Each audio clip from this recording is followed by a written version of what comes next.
panel nito 100 watts, pati nasa gitna 100 watts. Yung isa 150 watts. Bali pumapatak ng 350 watts yan. Ang ginawa ko rito steel up parallel. Pinagsama-sama ko lang yung negative sa positive. Ganun lang mga idol. At saka idol, mapaka-inom ng may solar. Halimbawa, ang binabayaran mo sa kuryente 1,000. Kung may solar ka, ang babayaran mo na lang 500 o 600. Kahit ilaw-ilaw lang, libre siya.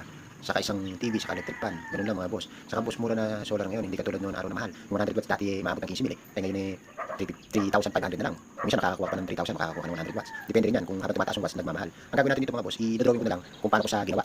Para madaling yung makuha, para may idea kayo kung paano siyang gamitin. Okay mga boss. Ayun mga idol, iguguhit ko na lang kung paano ko install yung solar. Kasi nakakabit na eh. Mahirap ng baklasin tapos ikabit ulit. Kaya iguguhit ko na lang para meron kayong idea kung paano i-install. Madali lang naman i-install yun. Halimbawa, ito yung panel natin. Ano? Ayan, panel yan. Mabilisan na ito boss. Ano? Meron yan negative. Ay positive saka negative. Yan. Tapos meron tayong controller. Ayan, meron tayong controller. Ano? Meron din negative saka positive. Meron din positive saka negative. Sasamahin lang natin boss yung negative saka positive. Ayan, panel saka controller. Tapos lalabas na rito yan. Negative positive din. Palumabas rito yan. 12 volts din. Ito naman yung baterya. Ayan, yung baterya natin meron din positive saka negative. Positive, negative. Yung naman negative nito, isasama mo lang din dito sa baterya. Saka yung positive nito, isasama mo lang din. Ganun lang. Battery ano. Pagkatapos, meron tayong inverter. Ito inverter natin. Yung inverter natin, meron din negative sa positive. Kaya walang aligaw-ligaw. Yung mga palatandaan. Yan. Yung positive, ilalagay mo lang din dito. Yung negative naman, ilalagay mo lang din doon. Tapos lalabas na yan. Lalabas na rito yan. Paglabas dito yan, 220 na yan. Yan. Inverter. 220 na yan paglabas. Pwede ka na magsaksak yan. Ng 220. Halimbawa, yung TV. Meron kang TV. Yung TV mo eh 75 watts. Yan. Tapos yung inverter mo, 500 muna tayo. 500. Sasaksak mo yung 75 watts. Kayang-kaya yan. Kasi 500 to eh. Sobra-sobra pa. Meron ka electric fan. Ang electric fan mo eh 75 din. Watts. Eh di pag pinagsama mo yan, 150 yan. 150 watts yan. Pag pinagsama mo, kayang-kaya din yan. Eh 150 lang yun eh. Eh ito may 500 eh. Kaya kayang-kaya ng inverter yan. Anong problema dyan? Gagamitin nyo lang to pag tirik yung araw. Ano? Pag tirik yung araw. Dahil mainit na mainit. Saka nyo gagamitin yan para hindi malobot yung battery. Ganun lang mga boss. Kung gusto niyo meron pa kayo idadagdag dyan, kaya pa rin yan basta wag lang lalampas sa 500. Ganun lang. Doon naman tayo sa ilaw. Ano? Ayun mga boss, sa ilaw tayo. Sa ilaw naman, madali lang din. Ito yung battery na. Tapos gumawa ako ng fuse. Arete fuse. Negative. Positive saka negative. Siyempre, yung positive nito, nilagay ko dito. Yan. Fuse yan. Ang lalabas dyan, positive, 12 volts yan. 12 volts ang lalabas dyan. Yan. Tapos ito yung ilaw. Ang ilaw meron negative saka positive din. Negative, positive. Tapos gumawa ako ng switch. Switch na. Tapos yung ground dito sa ilaw, diniretso ko na sa battery. Sama-sama na sila. Lahat ng ground ng ilaw, pinagsama-sama ko sa buong bahay. Pagkatapos, itong positive, nilagay ko dito sa switch. Tapos, bali, itong positive nakadiretso rin sa switch yan. Dito sila magkocontact. Pagka inon nyo, on, ilaw yan. Pag off, mamatay. Para dito sila nagkocontact dalawa. Off, on. Parang ganoon lang. Dito lang nagkocontact. Meron na siyang fuse para safety. Para kung magka-problema itong ilaw na to. Malalagot na yung fuse. Ganoon lang mga boss. Pag-istila. Dali lang. Ito mga boss. Dito muna tayo sa baterya. Ang ginawa natin dito, yung battery car lang ang ginamit ko. Kasi ito lang yung available na meron dito. Napaka-tiber nito. Nasa 6 years na itong baterya na ito eh. Hanggang ngayon eh, di pa siya nasisira. Pag-aalagaan kasi. Pagka nalagaan mo, hindi kayo iwanan yan. Pagka hindi mo nalagaan yan, iiwanan ko maaga yan. Saka ito boss yung controller ko. Saka yan yung controller. Yung maliit, controller din yan. Idinagdag ko lang. Bali 30 amperes ito. Pati yung isa yung maliit 30 amperes din. Pati yung malaki. Saka ito yung fuse ko. Yung nasabi ko kanina, nilagyan ko ng fuse yung mga ilaw. Para hindi siya, kung magka-problema man, eh puputol lang siya. Kaya dire-diretso ito sa bahay. Yan, nilagay ko sa kisame. Yung dire-diretso doon sa kisame. Saka itong wire nito papuntang bubong. Yan, diretso doon sa panel. Yan, ganyan lang ginawa ko mga idol. Ito mga idol. Ito yung inverter na sinasabi ko. Saka bumili nga pala ako ng transformer. Kasi napansin ko, yung tinester ko itong inverter na to, peke lang kasi itong inverter na 2,000 watts. Yung tinester ko to, 210 lang kulang siya, kaya bumili ako ng transformer. Saka lagyan ko ng fuse para kung magka-problema, okay lang. Ito yung transformer. Kaya naman ito, sinasala niya kasi yung kuryente rito. Kaya buong-buo na 220 lumalabas dito. Para hindi masira yung electric fan sa yung TV, hindi siya masisira. Pag kasi walang ganito, tulad ito, yung inverter na sinasabi ko, peke lang siya. 210 lang, kulang yun. Dapat 220 ang lumalabas. Kaya masisira yung appliance pagka ganun. Ayun boss, isasaksak natin, dire-diretso ito sa taas yan, nalagay ko sa kisame. Nandun, sa labas ko inisula ito. Tetestingin natin mga idol. Bukan natin muna on itong inverter. Ayan, umilaw na siya. Saka yung fuse, okay naman. Kaya itong transformer, i-on lang natin. Ayan, ayun, pumalo na siya. Pumalo na siya, ibig sabihin, may kuryente na. Ayan, pinalaan ko rito sa kisame. Taan natin. Ito mga boss, isasaksak natin sa solar. Tetestingin natin. Ayan, dire-diretso sa taas to. Ito yung kanina, ayan o, sa taas. Ayan, dire-diretso. Ayan o, may ilaw na siya. Ayan, ayan o, naka-charge na yung mga cellphone. Subukan natin saksak yung TV. Ayan. Tingnan natin kung kaya niya. Ganun lang mga idol.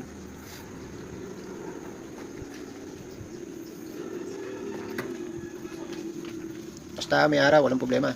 Gamit lang ng gamit. Problema din, hindi man lobat yung baterya. Ayan, kaya idol o. Magana na o. O, may kuryente na. Kahit wala kang kuryente sa bahay, basta meron kang solar, eh, makakatipid ka talaga. Ayan, magkakotse o. Marunod o. Galing. Meron palabas. Sana. Itong electric pan, testingin natin. Kaya ko ba? Saksakin natin yan. Ayan. Ayan. Kaya yan. Walang problema dyan. Kaya naman sa solar. Ayan mga idol. Ito yung kanina. Ayan o. Maandar pa. Patayin na natin. Testingin naman natin yung ilaw sa buong bahay. Testingin natin. Pakikita ko sa inyo. Ito yung switch.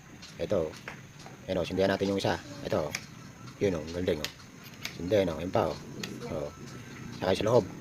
Ayun o. Yun. Tatlo yan eh. Napunti na yung dalaw eh. Ayan o. Pati sa kusina. Ayan o. Dalawa yan. O. Isa. Saka yung isa. O. Diba? Bali boss ko niyan. Yung ilaw na yan. 12 watts yan.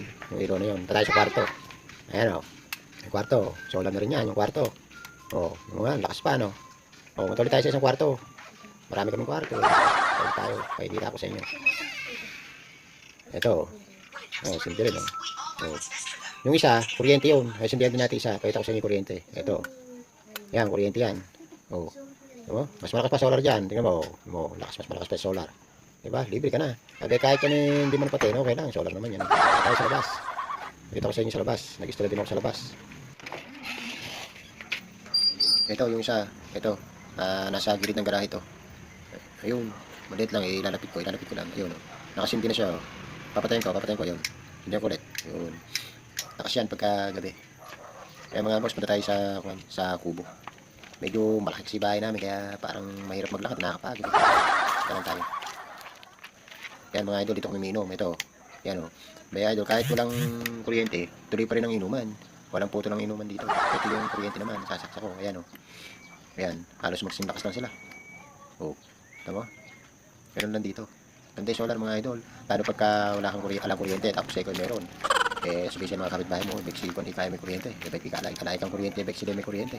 Kainam, ganun mga chismosa eh. Ang kakapal na mukha nyo. Chismosa na sila eh. Tayo sa kusina. Mga idol, dalawa to. May isa, saka ito isa. Yan, 12 watts to. Yung dalawa niyan, 12 watts na 12 volts. Hindi kailangan 12 volts. Hindi kailangan 220. Iba yung 220 kaysa doon sa 12 volts. Magkaiba yun. Saka sa likod. Yan, may install din ako dito sa likod. Ito idol, isa. Ayan. Yan, 7 watts naman to. Pero halos magsinlakas din sila. Yung 12 watts saka yung 7 watts. Magsinlakas lang. Hindi sila kakalayo. Saka ito pa isa. Yan, ito naman 5 watts to, 5 watts. Malakas din. Pag tayo sa likod. Marami kami likod dito. Ito yung isa. 20 watts. Ito boss, malakas to. Yung 20 watts na to. Abot yan hanggang down sa gate. Hanggang doon sa labas. Tapos sa labas yan. Saka ito pa yung isa. Yan, 7 watts naman yan. Ganyan lang mga boss. Malakas yan. Punta tayo sa taas. Pakikita ko sa inyo yung install ko sa taas. Yan.